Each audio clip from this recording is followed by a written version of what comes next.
here. There we go. All right.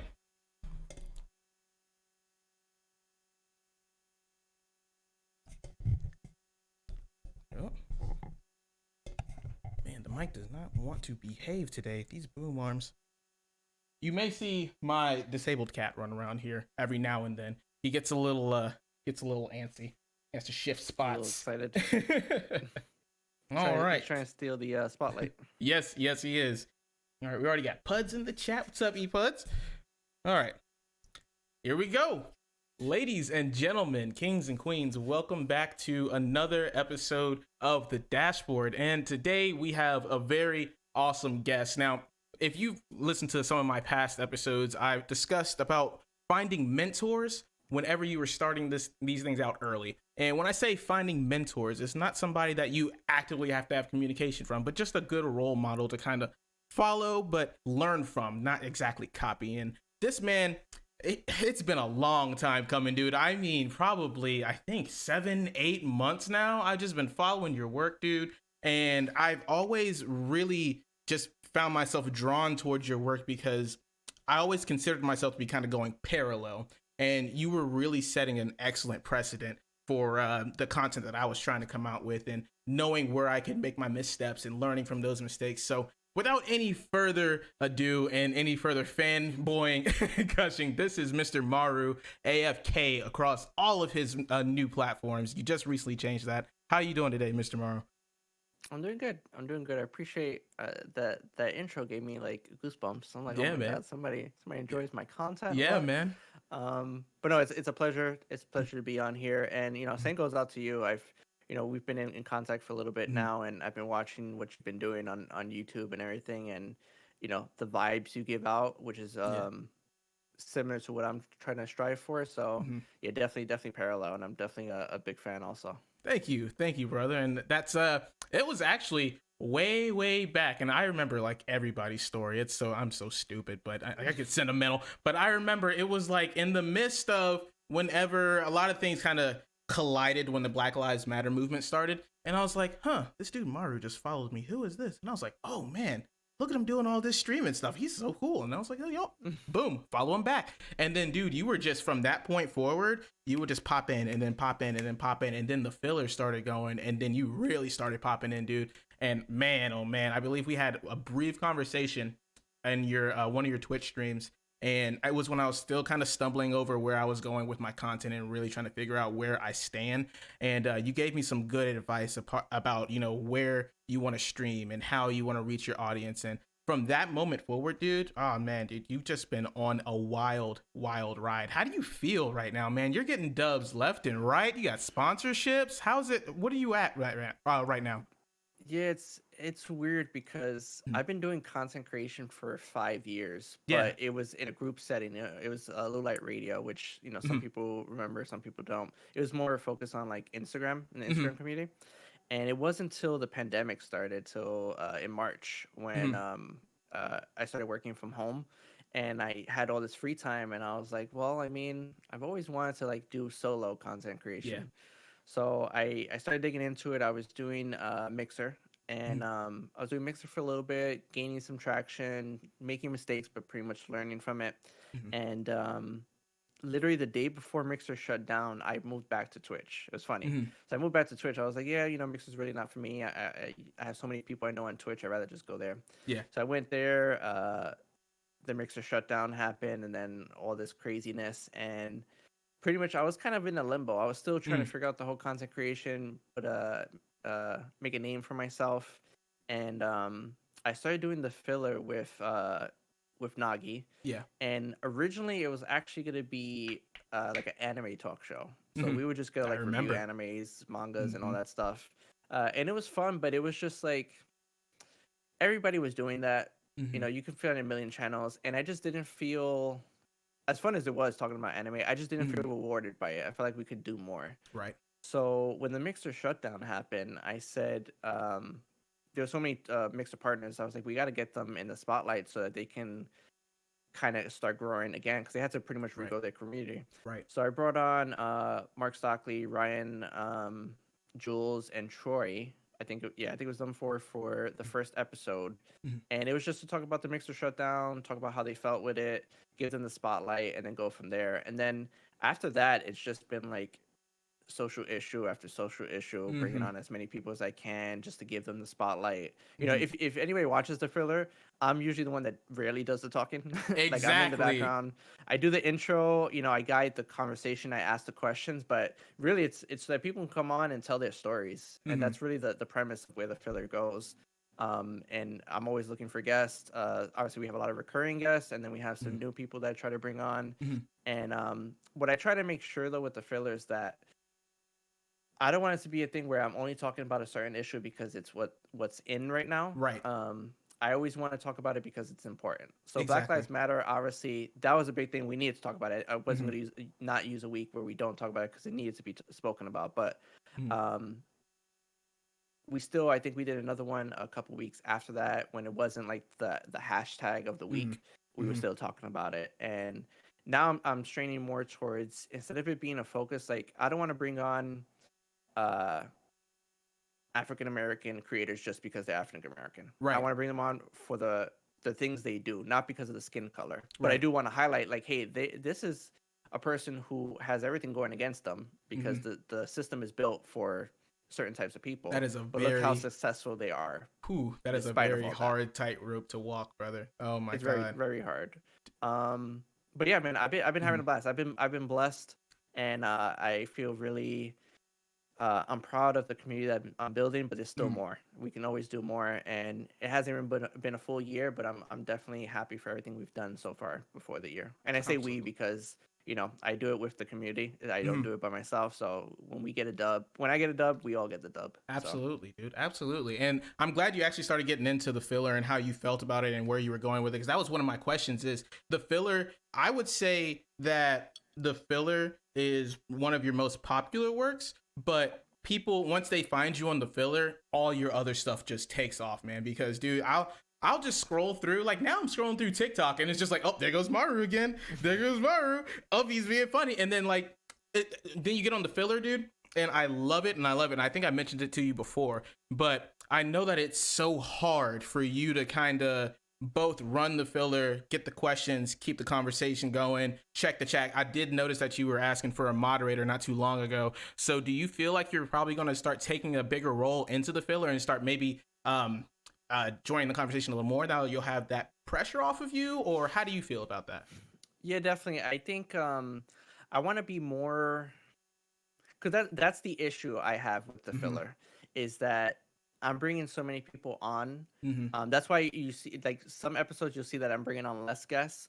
One, so that everybody has more time to talk, but Mm-hmm. also so that I have an opportunity to talk. Right. Not because it's all about me, but because I also want to get my 2 cents in, and Right. then so that people can also get to know me. Because that's the problem I have with the filler, is that it does so well, Mm-hmm. but on the outside of my own content, it doesn't do as well as the filler. Mm-hmm. And I want it to be that people can get to know me as an individual and my thoughts. Mm-hmm. So being able to maybe get another mod in and get somebody else to kind of take the load off a little bit so that I can be able to participate in those conversations, Mm-hmm. and so that people can get to know me, and I'm not just the quiet dude in the back that just runs everything. Right, right. Because I mean, you'll get in and you'll have like Nagi over here, and he's just being explosive. He's being Nagi. He's out Yeah, here. He's when in your Nagi, face. yeah, And you could barely get a word in with him. nah, that brother's too powerful, man. He's got He's it. too He's powerful. ready for it every time. But Yeah. I could see it, and I was just like, man, this guy, he has so much to say right now, but he just can't because he's got so many responsibilities. And you guys have a very awesome dynamic, and that shows because you two used to work together, right? Isn't it like you were his boss or something at GameStop? Yeah, we used to work together at GameStop. Mm-hmm. I've known him for I'm gonna be 31 this year. I think I've known him for almost 8 years, 7 years, something like that. So we've known each other for a long time. We worked together. Obviously, Mm-hmm. we did Little Light Radio together. So we've been in this game since the beginning, together. So yeah, we have an Mm-hmm. outside relationship and we know each other in person. So Mm-hmm. that's why we have that dynamic compared to two people who just met over the internet. Exactly. So, how do you feel going forward with some of your content? If you had to explain it to somebody else that was a little bit on the kind of teetering on where they were going with their content, because the beauty of working with somebody that you know that well is that now you're brought into a different space and that you're comfortable versus oh, now I got to sit here and make conversation with the camera. It kind of fills that void. Do you think that there are some obstacles that are avoided when you meet somebody over the internet, or is it just a little bit better whenever you have somebody nearby and then you guys can sync up schedules, or what do you think about that? Yeah, it's always easier if you have somebody to kind of bounce off of. Mm-hmm. That's the easiest content to kind of do. Like if you're streaming and you're by yourself, you're on your own. You know, you're Mm-hmm. talking to yourself, you're talking to chat. But when you have that other person, especially if you know them in person and you have that vibe that you know you can just joke around and kind of Yeah. do whatever, Yeah. it makes it a lot easier to have those conversations, make that Mm-hmm. content because you both are almost on the same wavelength. Mm-hmm. And you know, me and Augie, as much as we have in common, we also have a lot of differences in what we Yeah. do, which is also good because it's like a yin and yang type thing. Absolutely. So, you know, the filler I don't think would be anywhere where it is if it wasn't for him, you know, Mm-hmm. being my co-host, Mm-hmm. just to have that opposite dynamic. That's awesome, dude. And that's just the other thing. Are you in New York as well, or were you Yeah. guys in New York when you guys met? So yeah, it's just having that community, that hustle and bustle around you.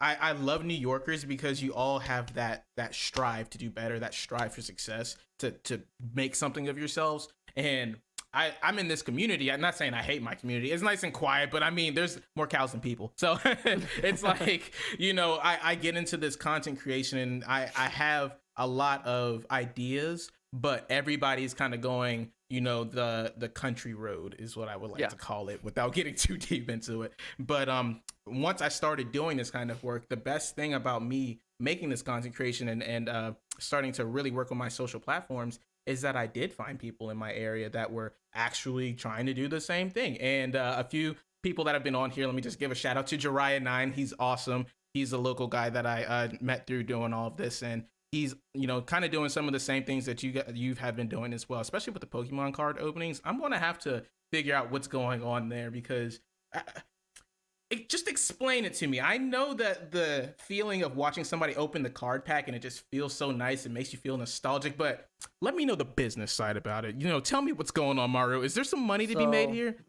there is some money to be made. Mm-hmm. I'll say for me, I'm in it solely for the collecting purposes, Mm-hmm. but there definitely is a side hustle to this because That's what I thought. there's people you can sign up to be like a storefront almost. So you Yeah. get a distributor to you can order the actual instead of going through like an actual retail, you can Uh-huh. order from the distributor and they'll send you the boxes, Mm-hmm. and then you can virtually create a storefront on a website and Mm-hmm. just sell these packs for more and make more money. And then obviously if you're opening up packs, Uh-huh. some of these cards, if you get them graded, so even without grading them, they're a couple hundred. And then if you Mm-hmm. get them graded, they're up a couple thousand. Like there's a big Charizard card right now that you can sell for like $8,000-9,000. Oh, So God. you can definitely make money off of it. The problem is Ooh. that since it's so big right now, Yeah. the to get anything, it's really difficult. Mm-hmm. Well, But yeah, I've been doing that and opening up packs. It's more like just for collection for me though. I just like to chase.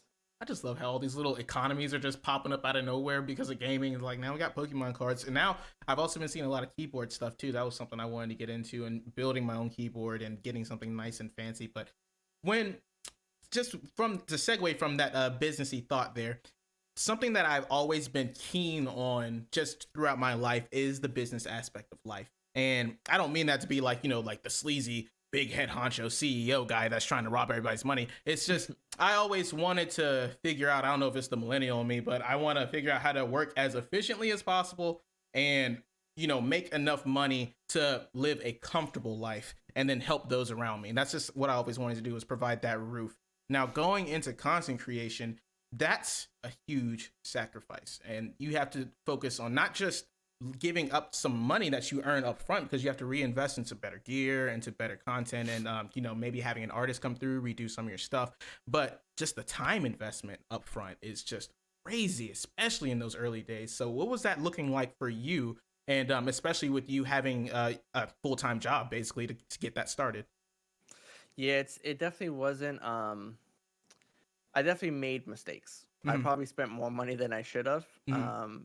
Just because I did do two, maybe I did two like rebrands, Uh-huh. so that I could have just done one if I would have just had a better idea of what I wanted. Yeah. And then the filler, we did a rebrand on that. and then all the equipment I purchased, and then new equipment because I didn't like the ones that I purchased. So there's definitely mistakes I made because I should have done more research and really had a more of an idea. But that's what it comes to with content creation. Like you're always changing, you're always evolving to something different. But definitely, it is a time investment and a money investment. So for me, it's hard to balance because I have a 40-hour-a-week job. Yep. I have a wife who, obviously you got to spend time with her. Yep. I have to sleep. Yep. And then whatever time I have left is content creation. And for me, I also like to have a little bit of personal time so I can just de-wind from everything else. So it's a lot of things to balance. And I think scheduling and time management is super, super important. And you don't want to waste any minutes. Like you can't waste any time. So you always I always try to make a schedule what I'm trying to do for the week and try to stick to it as much as I can. Now, obviously, sometimes I'm gonna have to sacrifice some hours of sleep. Right. But definitely it's one of those things. I say it not to be harsh, but not everybody should be in content creation. Yeah. I think this day and age, it's super easy to just turn on your Xbox, sign into Twitch, and then start streaming. But you probably shouldn't if you don't have anything larger to offer. You got to offer some type of value to the viewer. If you have people coming into your stream and they're all your friends, that's cool. Maybe you have 5, 6, 10 viewers and they're all your friends, that's dope. But if you're not doing anything beyond that, you're never gonna grow. It's just gonna be those same people. And if you're okay with that, that's totally cool also. But if you're looking to grow and do more and be bigger, you're not gonna do that just by streaming. That was definitely. Oh, that was weird. Okay, we still good? Everybody here? Yeah. That was weird. My splitter is absolute trash, and that is just another investment that I had to make towards my content creation. Is a better HDMI splitter and DisplayPort splitter. But basically, where I was going with that point is there was back to when I opened this conversation about finding mentors. In the very early days, that was very important for me because, as you said, it's very easy to make those mistakes up front. You see all of the gadgets, you see all of the gear that people have, and you focus on upgrading all of those aspects before you upgrade the core, which is you. And I believe there's also just this period whenever you start into content creation, because it is so easy to turn on the camera, that you have to fumble around amongst different things and different types of genres until you really settle on what you are comfortable with. And you have to understand that hustle too in the process. A lot of people will say that, oh, I just stream and I just turn it on and I just stream and I talk and I show my gameplay. Awesome. That's cool. A lot of people are going to see that and they'll hang around for a little bit, but then they're going to want, like you said, something more. And that was probably one of the biggest changes that I made with this channel is when I started off, I thought I wanted to be the tech YouTuber guy. I thought I wanted to do reviews. And, if I get the reviews, I can get the sponsorships. If I get the sponsorships, I can go ahead and make a little money on the side that way and keep funding it to make things better. But I wasn't happy doing that. And I wasn't happy streaming video games because then it made video games feel like a chore. And I was already doing so much at the time. I did not want to keep up with it. And then I lost motivation. Finding out later that, the best thing that I had to offer was what I'm doing right now, is sitting down, having these one-on-one conversations and really picking at people's brains. And you just work from that point there. I like to think of Harris Heller and his recent, I'm sure you've seen a lot of his stuff. That dude figured out the game like early. It took him some time, but that was primo example of how you can take something and turn it into a successful business that you enjoy, because he ultimately came back to what he wanted, which was music creation, making stream beats, making something that people enjoy and need and will further push the platform that you're already streaming on. So that was just that's something that I wanted to absolutely discuss with you, and I'm glad that you had that same idea. Now, the other thing that people don't discuss enough is the mental strain that it takes to actually deal with all this content too. Because you have Instagram, you have Twitch, you had Mixer, now you're back on Twitch and YouTube, and you also have, I believe, the TikTok. Like, you have it everywhere, dude. So what is that like for you on a weekly basis, just handling all of those things? Yeah, it's definitely stressful. I have on Instagram, I have my personal account, my gaming account, and then the filler account. On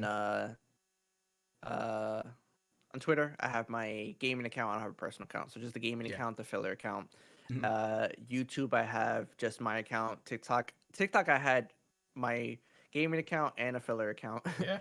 and then Facebook, I have an. It goes on and on. Yeah. So it's a lot because you wanna make sure you're covering all your bases, Mhm. and you have to come up with content at all times, and it's difficult when you focus on so many Mhm. platforms. So I've been trying to just focus. Like TikTok's been going pretty good for me. I've been doing it for about 2 weeks now. Mhm. It's been going pretty good, so I'm focusing on that. YouTube, I want to put more of an emphasis on, but I'm trying to figure out what exactly I want to do for that. Yeah. Because right now we just upload the filler videos so people can Right. see them if they haven't seen them already on Twitch, Mhm. and then obviously on Twitch we do the streaming. Instagram is in a weird spot right now because the algorithm's all crazy, Yeah. so it's hard to grow from that. But I still post like pictures here or there. Mhm. But yeah, it's about usually probably Saturdays or Sundays. I kind of sit down and I say, okay, this is what I'm gonna do for the week, Yeah. and I have everything planned out in my notes on my phone, so I know okay Monday. If I'm at work, I can still kind of slide little things like post here or there, Yeah. and then have all that stuff ready. But it's tough when, like for TikTok, I have to come up with a new video every day. It's not like something I can Exactly. just quickly post. So that's Yeah. content I have to make every single day, and that's why I also reduce the amount of time I stream.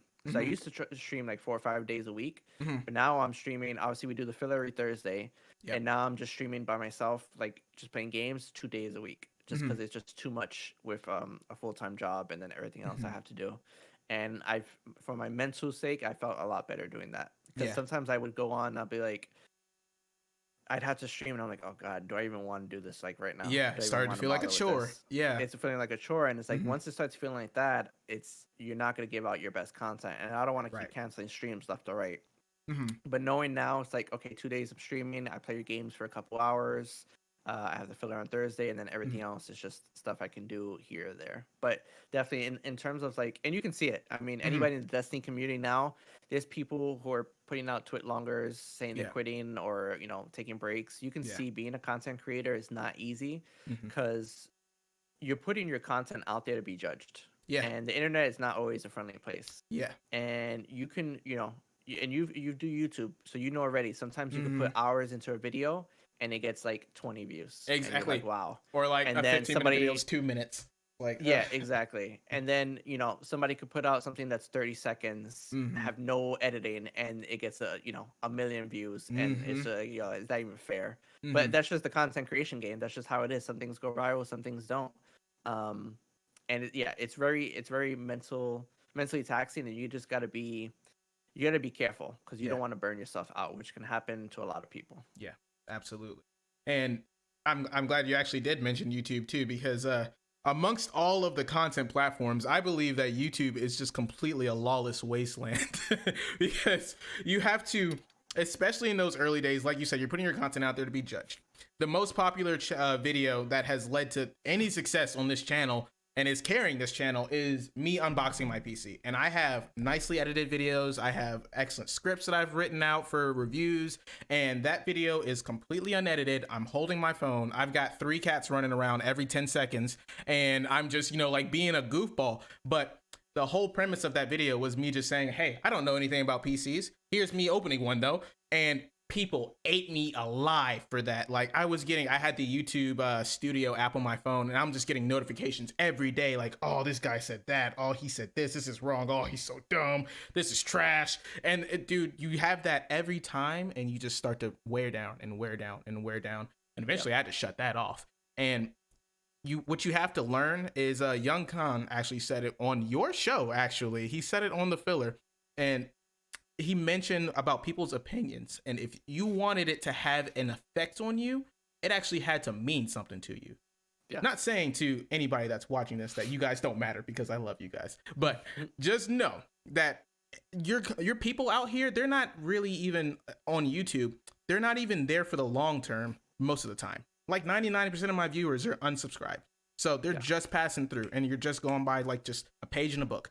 And once you understand that, it doesn't really have that much of an effect on you versus trying to maintain something with the community as far as streaming goes. And what you do with your Discord, because I'm in your Discord, so I see how you interact with everybody and how you just keep up with things and really maintain your community. That takes some work too. So what is that like, trying to maintain that community? Yeah, it's tough because sometimes I feel like my Discord is on life support Hmm. because I'm in so many Discords and it's hard Yeah. to keep track of everything. Mhm. And it goes that's similar to like being a Twitch streamer. It's like everybody can make a Discord, so Yeah. everybody has one, and doing your things with that. But yeah, it's tough because I try my best to answer or reply to everybody.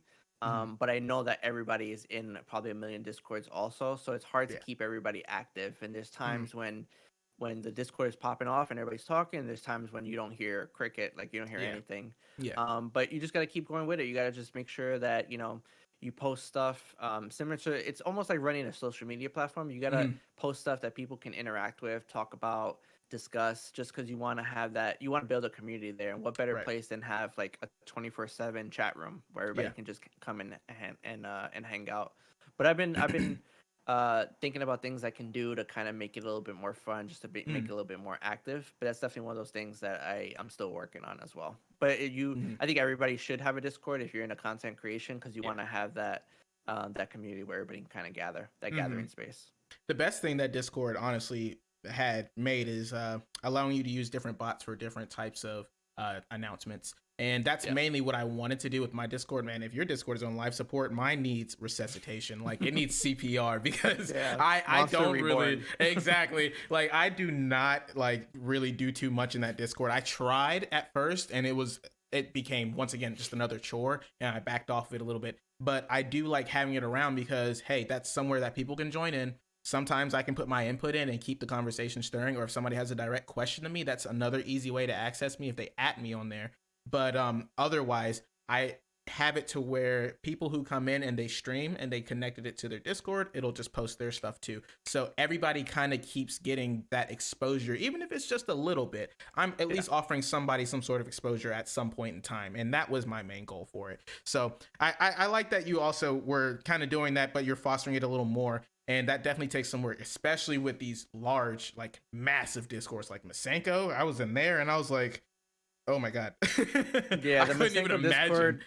Yeah, it's tough to keep up with everybody, and we Mm-hmm. have like the ambassadors have their own like channel, which you got to Mm-hmm. keep up with, and then the content creator ones, and then the general. It's a lot. Yes. Sometimes it's hard to keep track of conversations, and it becomes almost like a second job where you have to scroll through a million messages Yeah. to find out what the conversation is going with.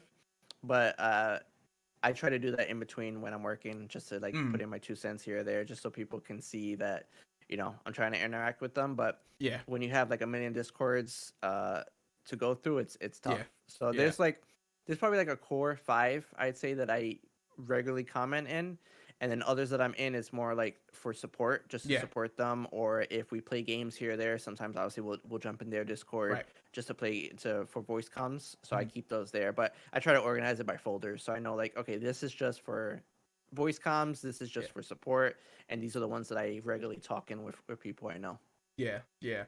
And that was a there's another thing that I wanted to actually discuss going into that. Oh, it was your TikTok, dude. Oh my God. That had me cackling in the middle of the night because it was like, Yeah. I'm in all these discords. I don't talk in a single one of them. It's like, same, dude. Oh my God. I thought it was just me. I felt so bad too because I'm so bad at keeping up with it. Let me check my notes here. There was something else that I wanted to. Oh, how do you approach stream anxiety? That's something else that somebody actually asked me about. And it's a little bit along those lines of it feeling like a chore, but it's more or less people that kind of start to freeze up whenever they start getting too many eyes on them Yeah. and they have to all of a sudden entertain, like if a raid comes through and if I was streaming and I had like 200 people dropped on me, I'd be like, hi. Yeah. So It's what like do you think about that and hosting a larger audience? yeah, it's tough because the problem with it is if you get a raid Mm-hmm. and 200 people, let's say 200 people come in, and then you have a couple seconds to really pop off before you Mm-hmm. start seeing people click off. Right. And when you see the 200 raid come through and then you see the numbers dwindling, your your self-esteem is hit right then and there. You're like, wow, Mm-hmm. they don't want to stay for me. But you really can't focus on the numbers. Mm-hmm. You gotta just focus on the fact, and I always say this: whether you have one person, whether you have 1,000, somebody's in your stream watching Mm-hmm. you and wanting to watch you play and talk to you. Right. So you gotta give that same effort no matter what the number is. But just be yourself. Just be yourself. You know, when a raid comes through, introduce yourself. Tell them about who you are, what you're doing. Just keep the conversation going. People are gonna click off because that's just how it is. They're only there to see that viewer that rated that the one who rated you, and then they're off to do the next thing. And obviously, people have jobs. People have things to do. Yeah. You can't expect them to be on Twitch all day. Mm-hmm. Which is why I tell people that I see regularly in my Twitch, they come in for a couple seconds just to say what's up and they leave. That's totally okay. You know, I'm just glad that they came by and even said hi because I get it.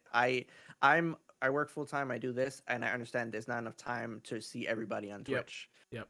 But you just gotta go with it with the same effort, whether you have 1 or 100. And you can't treat it like it's a job, but you can't treat it like a job. Because at the end of the day, you just gotta think of it. You know what? I'm sitting down in this chair. I'm playing games, and if somebody wants to come in and watch and not say anything, that's cool. If somebody wants to come in and watch and say something, and we have a conversation, that's cool.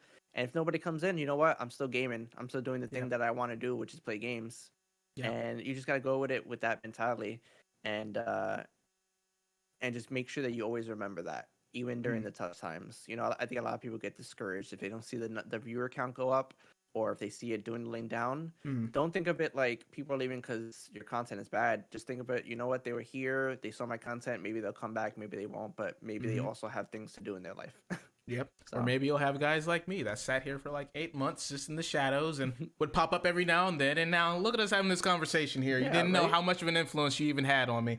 And that's probably one of the greatest things too. I've had back in my time as a tutor, back in college, I was an English tutor for 2 years. And the thing that I enjoyed the most out of it was whenever people would come up and they would have this convoluted paper that they'd have to write, and they had no idea where to start. And I would go through the book and I would go through some of the evidence, and we would sit there and they would hit that aha moment. And it's like, oh, this is like this because this is happening here. And then they learn to interpret and they learn to understand on a deeper level. And that's just something that I have always been kind of searching for as I continue to make my content. And then once I realized that, and I popped off of, okay, I don't need to worry about these numbers anymore. I don't need to worry about who's coming in and who's looking at what. I'm worried about making sure that somebody took something away from what I did in that moment. So that's why I like what you just said there. What was it? Pop off before they click off. Pop off before they click. Can we get some applause in the chat for that? That was awesome. That was nice, dude. Starting to sound like me talking in quotes and crap. Man, so the last thing that I wanted to get into with you is what is probably one of the most valuable lessons that you've learned along this journey? You've been doing this for 5 years now, so I'm sure you've seen a lot, heard a lot, done a lot. What do you think? Yeah, I think, man, it's tough because there's just a lot with content creation. But the main thing I would probably take away from it is you want to go in with good intentions, and you want to go in with a good reason. Like if your reason is because I want to be famous or I want to be the next viral thing, then it's not going to happen because you're not going to be able to really fake it. You got to go in with a purpose, and you got to make sure you keep yourself humble, and just always remember that purpose so that during the hard times, you know, like, you know what, I'm here because this is what I want to do for whatever reason. And you're going to strike out more than you're going to be successful. Yeah. It's if anybody plays baseball, you know, there's a batting average. So usually a lot of baseball players have a 200 batting average, which basically means that out of 10 pitches, they only hit it after 10 balls are thrown to them, they only hit it twice. And that's what happens in content creation. You know, we go through a lot more losses than we go for wins. But when you get that win, it makes it feel even better. But yeah, at the end of the day, just go be in content creation for a pure reason, and always remember what that reason is. And then, you know, if you're successful, awesome, stay humble. If you're not, you know what, you tried. And it's not for everybody. You know, if your mom ever told you you could be whatever you want, sometimes that's not 100% true. As mean as it might sound, content creation isn't for everybody. Yeah, that's awesome, dude. That's absolutely correct. And that was what I was mentioning in my there was a while ago when we were doing our 2021 goal post, and you had commented on there, and I was mentioning that there was an understanding that I had reached and what led to me deciding where I want to go with my content. So I once again want to thank you for that, man, because you like I said, you don't understand how much of an influence you have on people some days. And man, some days I'll just go through Twitter and I'll see you doing your thing, and Maru's saying check up on your friends. I'll check up on some friends and I'll make sure that everybody's good. Maru's keeping that positivity going. Maru's out here doing it. If Maru can keep it going, I can keep it going. Like it's been something. It's been an experience for me, man, and it's been a life-changing one at that. So the last, absolute last question now that I always ask everybody is, why did you choose your content name? So give us the story, man. Where's it come from? A content name. Oh my god, Yeah. I've went through so many content names. It's ridiculous. You just changed it again. I just changed it again. Yeah. So basically, when I first started, it was like a beast. This was like years ago. This before even we're content. getting the exclusives. Yeah, this is like 360 Xbox 360 days. Yeah. And that was because we were in a clan. So my friend was like a boss. I was like a beast. Like a warrior was another guy. Yeah. So basically, that's just been my name for a while. That was my first content creation name, but it just wasn't. It didn't really register with me. Yeah. And then I tried. So for a little bit, when Destiny was really popping off, I made an Instagram account called SweeperBot. And that like blew up. Everybody was wondering who it was. Yeah. I went to Guardian Con and everybody was still wondering. And then you know, I revealed it was me.